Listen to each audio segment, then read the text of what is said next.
What's up, everybody? This is Grant, that cause artist. Welcome to another episode of the Disruptors for Good podcast. Today, we're going to speak with Di-Ann Eisnor, the CEO of byCore and the co-founder of the Neighborhood Start Fund and a venture partner at Obvious Ventures. She has an incredible history. She has worked at some of the biggest companies in the world, all you will probably know of as we talk about them and go through them. But her journey is super, super impressive. And I think it's an inspirational story for not only sort of women around the world, but also just individuals in general who don't take traditional paths, to get to where she is at. And I think going through some of her story is pretty amazing to talk about, pretty amazing to learn from her as well. So like I said, she's the co-founder and CEO of byCore, a venture-backed construction labor marketplace, which we'll get into a little bit more about exactly what that is. And previously she worked at Waze, later Google for 10 years, where she started the US office of Waze in 2009, and that was acquired by Google in 2013 for $1 billion. Waze was. She ran growth, business development, and platform for Waze. While at Waze, she also founded the Connected Citizens program, which worked with 800 cities and departments of transportation to use data to reduce congestion and improve emergency response times. She also serves on the board of the Gray Area Foundation of the Arts. She's a venture partner at Obvious Ventures and is the co-founder with Lupe Fiasco of the Neighborhood Start Fund, a neighborhood-based micro fund in underserved urban neighborhoods, which we talk a lot about. That's something that she's very passionate about. I'm very passionate about. So we really focus a lot at the end of the conversation on the Neighborhood Start Fund. So again, I think it's a fascinating conversation about, Silicon Valley, working at really, really big companies, using Silicon Valley and the best parts about it to look at underserved sectors in our society and help improve them through technology, through artificial intelligence, and just through opportunity. I think essentially is what she really stresses about is opportunity and the equality amongst not only sort of opportunity, but the equality of technology and how that needs to be gifted to sort of everybody in some sort of way to where we all have the opportunities to have better careers and improve our lives in every aspect that we can. It's just the tools have not traditionally been there for a lot of these sectors in American society. So it's a really, really interesting conversation about a lot of different things. I hope you enjoy it. Again, as always, Grant at causeartist.com. If you have any questions or requests, hope everybody's staying safe, staying healthy. Enjoy today, enjoy the rest of your week, and we'll see you next week.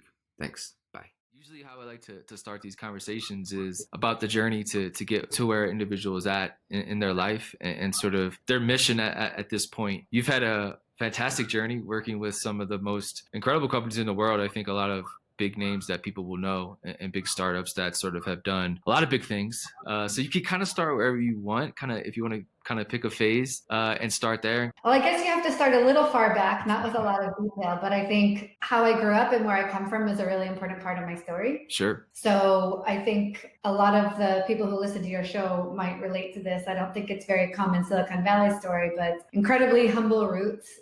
Typical American story, single mom who worked 3 jobs. I think the person with the best job in my family was a truck driver in terms of making the most money and having the most freedom and all of that. And so I come from really a family of truck drivers, tradesmen, real working class, phenomenal family, but very different than the experience I have right now and the experience that my children have. Sure. And then, the journey from this town that I'm from called Brockton, Massachusetts, it's a pretty rough town. And actually there's one of my investors in Waze is from a neighboring town. And you just don't find many people from there out here. And so we used to joke that we can help you with your startup or in a bar fight. Help you with. And so that's where I'm from. But I moved to New York for school and then strangely did not go to school for tech, computer science. It wasn't that at all. I was painting, huh? I was a painter. I thought I was going to be a painter. Anyway, I loved art. I loved painting. I couldn't wait to get to New York. It was, in my eyes, the land of opportunity. And from my experience, it truly was. So I went to NYU. So I moved to New York for that. Shortly after arriving there, I realized that I was a pretty horrible painter, even though I loved it, but I realized I wouldn't have a career in that. So Sure. I picked up business as well. So I ended up double majoring. While in New York, I spent a lot of time in places like East New York, Brooklyn, lots of time in the projects there, unfortunately attended too many funerals, too many people dying young. Really, just had a lot of experience there, and was pretty heavily impacted by it. In addition to all kinds of other experiences, right? I flow through circles and communities my whole life just because I'm drawn to different kinds of people and experiences. So I also had, different interactions. I think I learned what a trust fund was for the first time going to art school, So those two phases of my life were really important because they set the groundwork for what I would care about doing as I got older. Ended up living in all kinds of places, lived in Amsterdam, lived in New York for a long time, moved back to Amsterdam, moved to Portland, Oregon, moved to Silicon Valley. And I only moved to Silicon Valley in 2009. And before that, I had a lot of interactions, but it was like, oh, whatever happens, I don't want to live there, right? It was not the place I was drawn to. A lot of entrepreneurs are drawn to Silicon Valley as like the Hollywood of startups. And for me, it was just, I was such a city person, and I craved the diversity in the culture of cities. So it was not ever my expectation that I would come out here to live. I think I didn't understand how good the weather was at the time. Anyway, it's fantastic. It's what the high taxes are for. You just pay for good weather. Somehow they figure that out. It's a climate tax. So anyway, yeah, I think it was 4 ways that I ended up moving here. And, our investors were here. All of our partnerships were here. It really was the kind of place where I needed to be. Our whole team didn't need to live here. The team primarily remained in Israel, but in order to do my business side work, I needed to be here. Mm-hmm. And, I moved here for 1 year, and then I thought, okay, 1 more year. And now it's been 11 years, and I don't think I'll ever leave. Yeah, it's tough. It's a tough place to leave once you're embedded there and kind of just experience all it has to offer. It's a very tough place to leave just because it's just so uncommon, right? It's just such a different place. You're constantly surrounded by people with vision and ideas and motivation, mm-hmm. and so many smart people. And then, like I said, the weather and the nature, it's really beautiful, but it has to be balanced out with other places. Yeah, totally. You have to definitely get out of the bubble. Yeah, that's true too. We'll talk about getting out of the bubble too, for sure, a little bit later. So we go from Waze, and then Waze gets bought by Google. So you sort of join Google for a little bit. Talk a little bit just quickly about that experience and I guess what you learned from that. That was such an incredible journey. It was really the journey of a lifetime, both personally and professionally. I loved the Waze experience. I loved my teammates there. I loved the work we did. I loved how we did it. I loved the culture of the company. And it was the first time I saw real success from the inside, that I really contributed to that level of success. We sold the company for over $1 billion. And, you're looking at each other like, did we just do that? Like, did it all just work out the way we thought it really did? So there's something that happens to you when you realize that you've achieved something. And of course, some of it's luck and some of it's timing and whatever, but it changes the expectation of what you think you can accomplish. And so for me, that was a crazy journey. It was a great validating experience. Obviously, it was my rags to riches moment.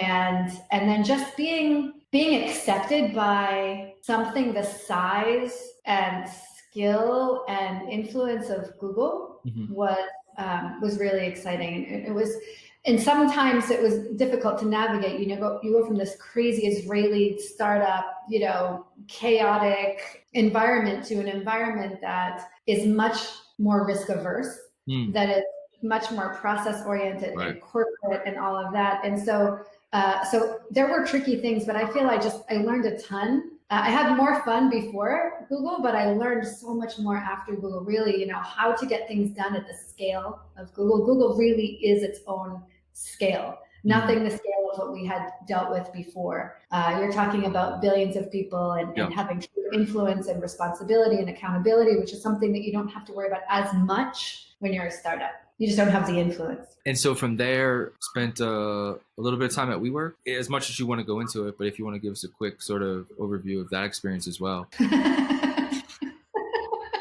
You have to laugh every time you say how was your WeWork experience. I think to anybody that was there. Different than Google, I would imagine, huh? It's so different. Oh my gosh. Yeah. So between Waze and Google, I was there for just about 10 years. Yeah. So that was really the bulk of my career. And then, I had been working on this urban systems lab at Google, and I really started caring deeply about urban development and what was going on in cities. And at Waze, I had started something called the Connected Citizens Program. And this was a data exchange where we could take the information we had on Waze with nothing personally identifiable, but what were the speeds, what are the incidents, and package it up and give it to cities and their traffic operation centers, and they could use that to reduce congestion and improve emergency response times. And it was super successful. It was in something like 800 cities. And I was like, I couldn't believe how much we could achieve with so little data and so little technology, and how valuable it was outside of the tech realm. So then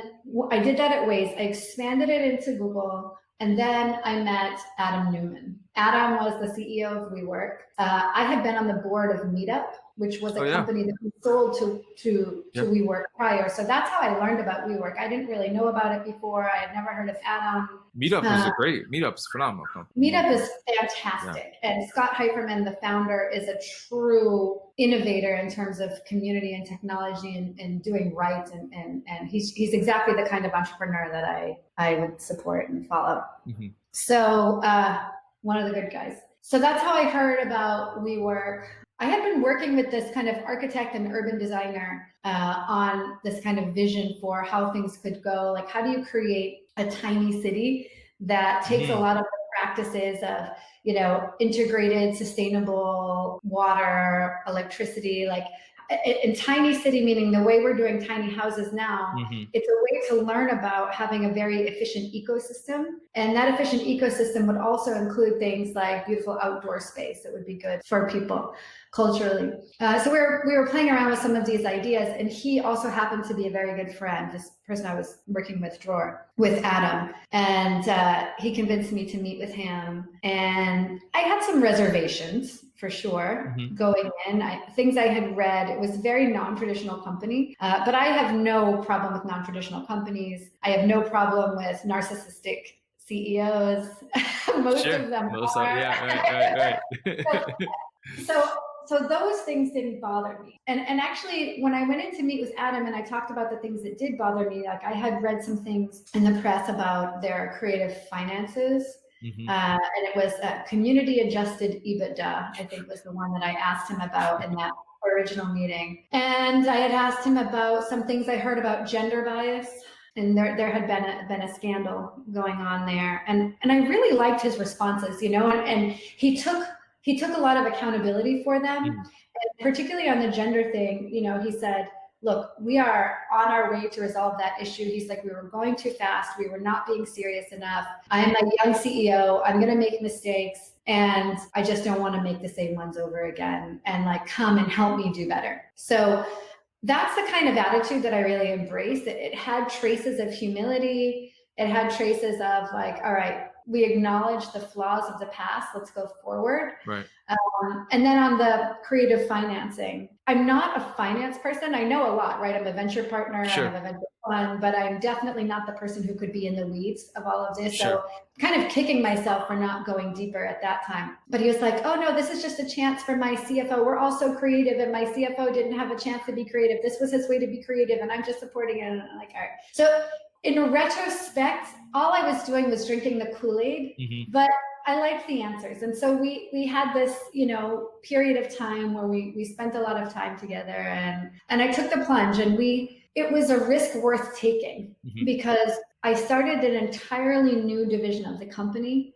It was the cities division. It was about taking a lot of what they were building inside of the office space and bringing it outside into the world. So for example, if you can access your office space, can you use that same set of credentials to access the subway? The kind of services that a lot of campuses have inside of companies, can we turn that inside out? So city is a campus, right? And then we could have the amenities. So many people were part of WeWork and in WeWork spaces. If we could make sure that we didn't bring those resources inside and we put them into the community, that's an awful lot of money going to small business, local business. Right. So we had some pretty grand visions, and we had the budget to back it up, and we had the strength of team to back it up. But unfortunately, as time would show, and I was only there for 9 months, and it was, from my perspective and from my team's perspective, a really productive period of time. We had already launched product. We had already started generating revenue. I mean, this was a phenomenally fast time. Wow. We hired a fantastic team, and we were out here. We didn't realize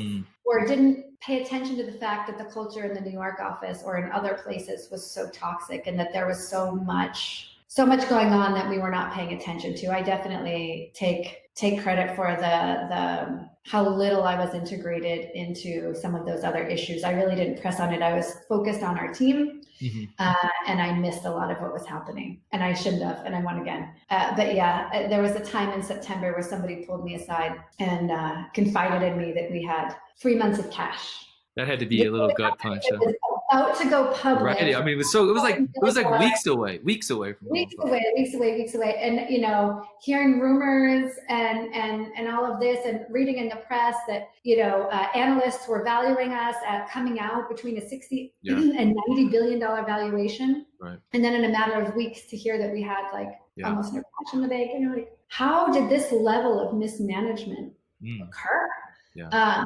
And the level of complexity was just too much, and the level of I don't know, the culture was bad. The culture was bad. I didn't see it at the time, but there was just a lack of, you know, trying to think how to say this. There are things I criticize in Silicon Valley, right? Sure. Like the fact that we're in a bubble. There can be some passive aggressive things. There can be some elitist tendencies. But at the end of the day, you know where you stand. Everyone can sit around the table with pretty much transparency and be like, yes, I'm making this decision because of that. WeWork used that mask. It masked itself in that, but really was a New York real estate company gone rogue with all of the cultural, financial creativity, lies, whatever it was, the things that, and wow, it was quite a ride. Lessons learned from that, or, you know, you'll take them with you forever now, right? Now, if something like that comes again, you know the questions to ask, right? And you know what questions to dig deeper into. And I'm so thankful it was 9 months. I have an incredibly good friend who was there for 10 years. Wow. Yeah. You know, and he has just been slaughtered financially, emotionally, psychologically. I mean, it was tough. It was tough for people. Yeah. I want to go back to something you said earlier about growing up in your family, because I think that's a good segue into what you're doing now with Core. And it seems to be taking this Silicon Valley sort of philosophy, right, of sort of using technology to scale, embed that technology into disrupting businesses or sectors really that just haven't been tapped, right? And we'll go into a little bit with the Neighborhood Start Fund too, because I think there's a little bit of that in that too. But with Core, did you look back on your family, because they are, you know, skilled middle class workforce, right, and sort of Silicon Valley has not really paid attention to that sector, right? And just how technology has matured, that sort of skilled labor market has not been sort of disrupted yet, so to speak. Yeah. So tell us a little bit what Core is and what the sort of mission is behind it, and why you even started it. That's a lot of questions packed into one, but they're all related. Okay, so first of all, what is it? So Core, or byCore, as we call it, is a construction labor marketplace. So it's a way for, if you're in the skilled trades or you're a construction laborer or you want to go into that career path, it can be tricky, right? You need to be sponsored. It's hard to access work, to access trainings, access all of this stuff. If you're in a union, then you have access, but very few unions provide the kind of quality, and some of them are fantastic. But less than 9% of construction workers are in unions these days. Less than 9%. So that's leaving like over 90% that are left to fend for themselves and are often taken advantage of. And that's just in the US. Right. This is a global issue. There's 180 million people around the world in this industry. We got to use this Silicon Valley tools, technology, automation, culture to get the friction out, just so that we can provide access. So it's a construction labor marketplace. It's a way for companies to come in, find people that are going to be the right skills. We have all kinds of, you know, fancy matching algorithms, like worker rank, like we had, you know, very similar to PageRank at Google. But its sole purpose is to serve the worker. Hmm. and make sure that they have access to full suite of career development. Like when you're inside of Google, it's like, what do you want to do in 6 months? What do you want to do in 5 years? And you know what? Here's your plan. And here's all the people who can help you with that plan. And here's what you would need to learn. And that doesn't exist in the trades, except for the unions. And I just feel like builders are some of the most important people on the planet, right? Hmm. Like if you look at the military, they've somehow marketed to teens that it's the best job ever, Interesting. right? Yeah, And for part of sure. the reason is it's so fun, right? You get, and it's not that they don't show you like killing people and all of that. They show you invisibility cloak and cool toys and technologies and tools, but they don't call it tech because tech now people think of elite. Hmm. Construction hasn't really done that yet. And as an industry, it's really starting to. But imagine you're 17 and you're like, oh, wow, do you see that autonomous bulldozer I can use? Right. Now I'm doing drone inspections for this, and it's fun. It's much more Yeah. like gaming. And if you can grasp those new tools and technologies that are not replacing people, they're just making their jobs safer and more fun, Hmm. then you're going to get a lot more people who want to come in. And so this is my long way around, but the big vision is to support the people that are building the world, right? And that's everything to me. Yeah, it's just putting a little bit of a marketing hat on into that industry, because that, like you said, when the military does it, you see these flying jets, right, and travel the world, and they Yeah. just hired a really good marketing agency and had a big budget, right? And you know what? That's what you can do in the trades. You Yeah, can go 100%. country you want in the Yeah. trades. You can have this career development. It's too hard to find. It's too fragmented. And that's a perfect Silicon Valley challenge, which is take all this data, take all this information, take all these disparate parts, bring it together so it's easy to find. It's not about imposing our culture, imposing all that. That said, there are some parts of construction culture that are really negative, Hmm. and not worker focused. And I Hmm. can't wait to bring that out. Has that been a struggle at all as far as penetrating that sort of part of the industry? It's too early for me to tell, but there has been a racist argument already on one of our Facebook posts, our ads, and so that's something that I haven't experienced in a company that I've started before, because it's we're confronting like the real deal. Hmm. It's the real deal. Yeah. And then about my family, Yeah. Yeah. so Good. Yeah. my aunt and uncle, oh my gosh, they're like, all these people going to college and everybody feeling like you have to go to college. This is terrible. That like, so I grew up like, stop trying to get like most of my cousins all went to trade school because my family feels that that's just better than college. And part of the reason my mom wanted me to go to college, I think, was because I was a girl, right? So I couldn't get a real job, right? Like being in the trades. But I truly feel that my family thinks I have a real job for the first time now. That I'm like, okay, finally she's come around. They're super proud of me, but now they're like much more into what I'm doing. Now you're successful. Now you've Yeah. reached it. Now you've reached it.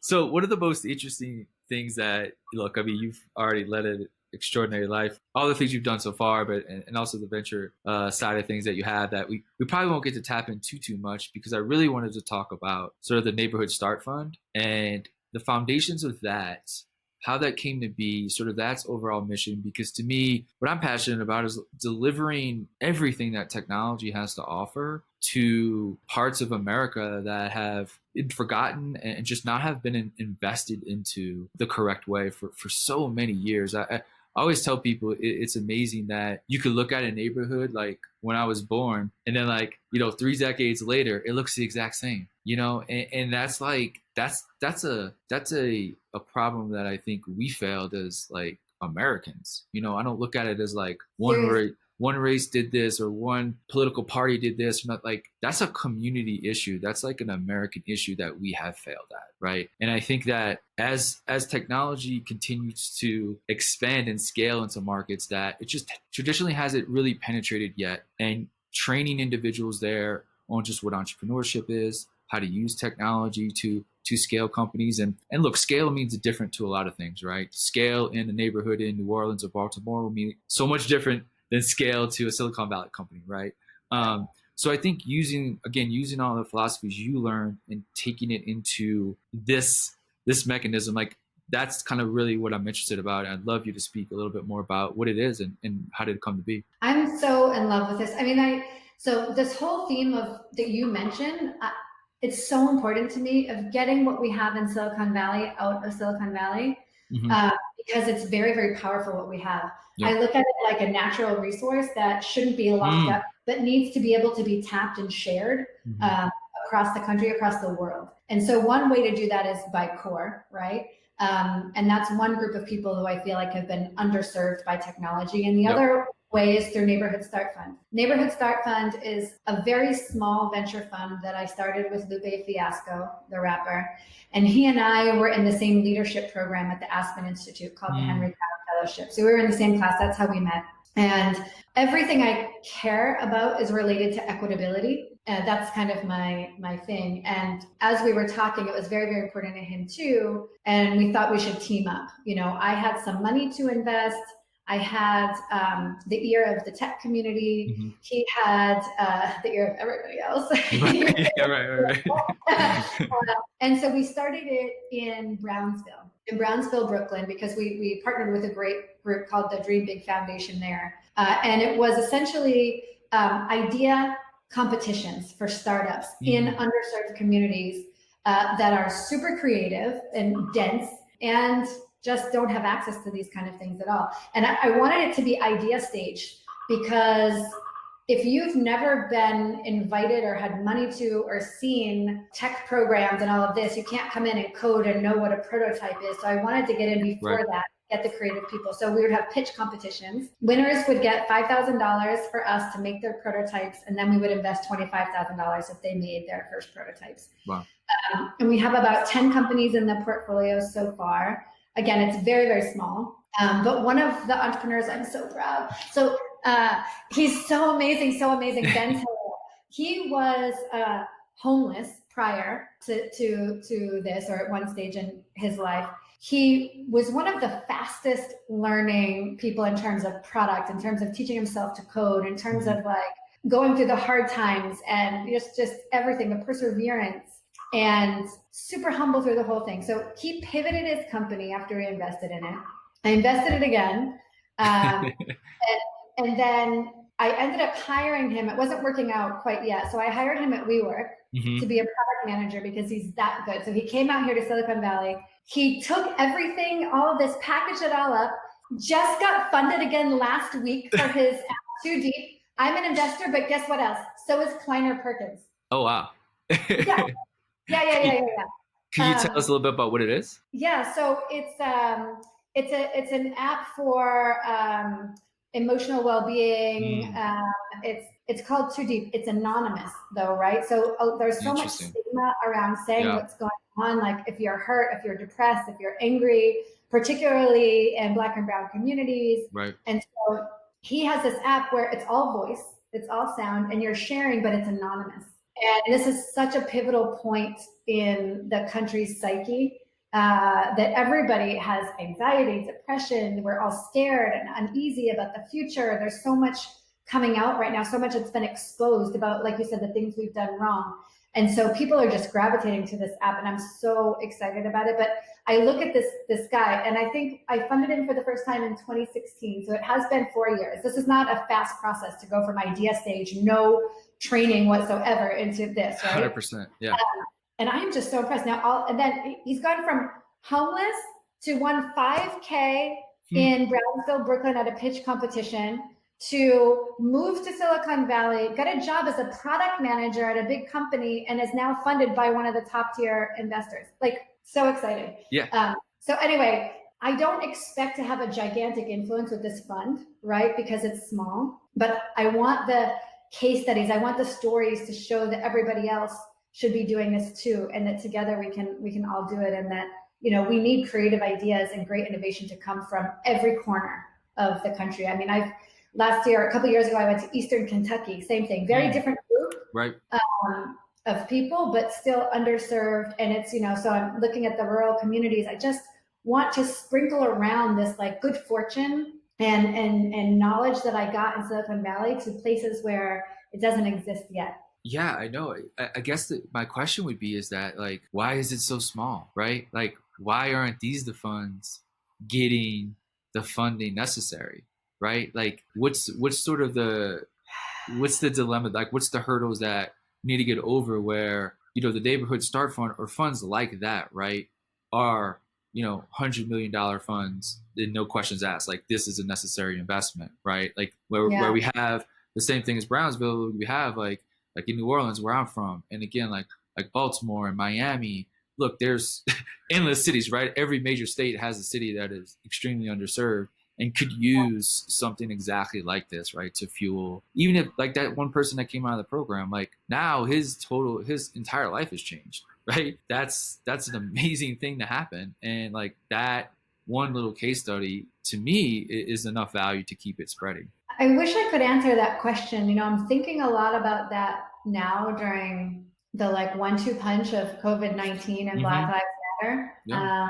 All these people came out of the woodwork and are like, now we're investing in Black founders. Now we're doing this. Now we're doing that. And I don't want to criticize them because I'm glad, but I'll tell you that some of those guys I went to with my guys 3 years ago, right. And they're like, we'll help, and they did nothing. And I hope that they've actually learned and that this is real and not trendy, but we won't know for another couple of years because right now there's real money coming into it now. Yeah. Right. Yeah. And I hope that it's true progress and not like, oh, I feel bad. People are going to call me out, so I'm going to put some money here now. But I'll tell you, it's not just the money. Like, right. You got to be in Brownsville. You got to be 100%. in Inglewood and Longdale and Southside. I mean, you just, South LA, you have to be in these places. And I challenge these Silicon Valley people to not just give capital and long-term capital to this, but to cross the border, to be there, to get out of this and learn from each other, be together, because it's not just about money. How I see it, you could scale it while being in all those places at one time. Is ironically, I kind of like how WeWork did, right? Where it's like almost like a franchise model, where instead of these neighborhoods, we have like, all the liquor stores and like all the Wendy's and all like the fast check thing, right? Like there should be just neighborhood start fund right there, just like by Wendy's, like just how these franchises have erupted all across the country. Like, why can't we just do that? Hire, like you said, just a project manager to own, hey, you run the Baltimore, like the division, right, in that city. And like, to me, that's not even that hard to do, right? I mean, that's something that could be, to me, has so much value in it. And it gives people a place to go and like an opportunity to try something different, right? I mean, I can't imagine the ideas that came out of just that, one Brownsville one, right? Imagine the ideas that would come out of like 50 of those, right, around the country. So impressive. I'm, getting these different ideas together is really important. I love that you said that about the Wendy's and the liquor stores too, because and WeWork really was onto something. If they were more authentic about their mission, I had wanted to start a WeWork in Ramallah, in Palestinian territories. I wanted to start one in South LA, and the business model didn't work, and it was too early on. But there are ways that we could get this going, and in fact, I'm on the board of a company called Innovation Collective that is kind of a developer and innovation center group. And right now they're in like in Coeur d'Alene, they're in a lot of, markets that are kind of non-traditional. Yeah. And they're getting free space from the city, the state, or the country. So, because you need a combination of, it's hard to make money doing this. So if you can get some people to actually give, right? Sure, of course. It's a blended model. It's called Innovation Collective, and I'm pretty excited about it. But I love your vision for Neighborhood Start Fund being in all those places. I hope one day it will be the case. And celebrating this too, right? Like celebrating the ideas that come out of these places, celebrating the ideas and the people that are different than you, and celebrating even, if I go back to byCore for a second, why is it that when these mega projects, right, for construction are going on, these construction workers will come in, they're going to be in that neighborhood for 5 years, maybe, right? These are huge projects. And instead of being like, oh yeah, being annoyed, we should be celebrating when they come. Thank you for building our city. Thank you for investing in our community. We should be giving them percentages, ownership stake in some of the projects they're on. Like, these are things we can do. We have to stop being so greedy. Yeah. We have to stop being so selfish. And it's not a partisan thing. at all, because both sides of the aisle and everywhere else have become really individualistic and selfish. And I don't mean to, take away anyone's freedom, but we have to be more generous with each other. Like we just Yeah, I mean I think that's frankly it's originally it felt like it was embedded sort of like Americans give more than any other country in the world, right? We're not we're really good at giving. I think the problem might be is that we're bad at allocating the money correctly, right? Like we're really good at just like, hey, there's like we'll give just money, right? Like we said, like when Black Lives Matter, all of a sudden now we have hundreds of millions of dollars to now all of a sudden, give to Black and brown communities. Well, it's like, well, this was the same issue 20 years ago, 30, like, okay, it's great now, but like you have to be committed. Like this can't just be a moment where it's like, yeah, we'll do this. And now again, 30 years down the line, all the neighborhoods look the exact same. Yeah. And what are the long-term metrics you're using 100%. To measure the success, right? And like, is it a press release or not? Like we can do better. The commitment. I love that you said commitment. That's the word, commitment. Yeah, I think you should really check out Ruben Harris. I just did an interview with him. A phenomenal founder. I know. He's awesome. What he's doing at Career Karma is, to me, is the most game. Like we've talked off and on for years. And I remember talking to him and he was like, they just had like a landing page and he was like, dude, this is going to be amazing and all that. And we stayed in touch a little bit. And now it's like all of a sudden his vision is totally coming into fruition because, unfortunately, because of COVID, right? But then also because of just the economy in general with a bunch of different things. The stuff he's doing, skilling workers in underserved communities with high paying tech jobs is the most game-changing thing out there right now to me, because then that sinks into what Neighborhood Start Fund is doing, right? It's like, yeah, you have an idea, but like if you come to your pitch things with like the skills to actually implement the idea, right? And then it's like, it's just a game changer when people are skilled, and now we can work remotely, so you don't have to move. Then you can afford to buy that house in the neighborhood that you're staying in. So now you have the right to say no when a developer comes in and wants to build condos and tear down your neighborhood. Like the reason why nobody has like the ability to say no because they don't own the property. They don't own the property because they don't have good jobs. But like them having amazing jobs and owning the property, then they have real power. And that's what I love about what he's doing, because it gives individuals economic power, which is immensely needed. It's so important. And somehow we've gotten so far away from it. And one other thing about Neighborhood Start Fund too is like, there's a concern about harvesting talent from these neighborhoods as well, and like hollowing them out. Okay. And so if he is successful, or any of them are successful, there's a piece of the money that has to go back into funding entrepreneurs in that exact same neighborhood. Yes. Too, which is great, because he's going to go back. We had to get him out here to Silicon Valley to kind of learn to do this, but he's not going to stay here forever. He's going to want to go home, but he's going to go home with more money to invest in his local community, and that's what's super exciting. I'll end on a little bit of like the future, right? And it could be the future of CORE and the future of Neighborhood Start Fund, because I think they're actually both trying to do like similar things, just in different parts of the underserved workforce. So if you want to maybe look at the next 5 years, like what does that look like from your perspective? And just collective ownership. And that doesn't mean socialism for anyone who's out there who's saying that's what so my life changed because of something called stock options. And this is having an equity stake in the work you're doing. It's huge. I want that our construction workers have an equity stake in their projects. I want that the Neighborhood Start Fund guys have an equity stake in their neighborhoods. I want everyone to be able to have an opportunity to have an equity stake in what they're doing. It's life-changing, and there's no reason that you need to have CEOs that own 99% of something and everyone else has to share these bits. There's no reason that we need to have so many billionaires. And I'm not anti-billionaire. I have a lot of billionaire friends. But I think at this point in our history, we have to say, how much is enough? And what do we need to do with the rest of it? And we need to share that ownership. Share the ownership. Yeah, because it's okay to have billionaires, but it's like when we have millions of individuals who don't have laptops, like let's solve that too. That's the easy fix. It doesn't mean give them money. give an ownership stake in the things that you're doing. I'm not saying don't give it money. I'm saying Sure. it's not like, I'm not talking about like throw things around. I'm talking about like, let's make it part of our system that when you help something grow, you take an ownership stake in that. And that's what I love to see. Yeah. If you graduate high school, you get a laptop, right? I mean, even if it's a public school, you know, private schools can do it. But I mean, simple things like that.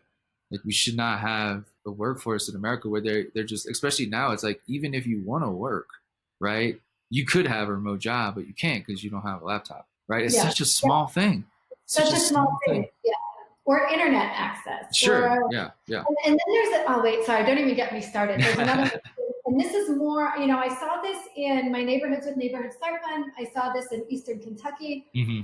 It's something more too. I mean, the laptop stuff is important, the access is important, the money is important, the ownership is important. You know what else there is? There's a confidence divide. 100%. Good call. And this confidence divide is exactly along economic lines. If you grow up having stuff, you feel you deserve stuff. If you grow up not having, you don't even know how to ask. You don't have the confidence to ask.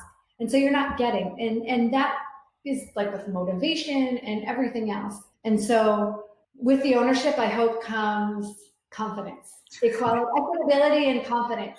It's amazing. Thank you so much for taking the time. I mean, it's I'm so, again, like it's great to see people use their skills and their talents and things they've learned and kind of like look at different ways to deploy that talent and skill into areas that and sectors who have been left behind, and for a variety of different reasons. And I think, wow, like when you get successful people, right, when you get those stock options and those actually come to fruition, right, like instead of philanthropy, which is fine, like there's nothing against that, right, but maybe just create businesses that solve the same things as philanthropy are trying to do, right? There's just, like you said, you can't have stock options in a nonprofit, right? But you can in a business. So like create businesses that people can eventually have equity in. So that's why I love what you're doing and I love what the team's doing. So best of luck the rest of this year, obviously, and hopefully 2021 will be a year of growth, and keep up the amazing work and stay inspiring for sure.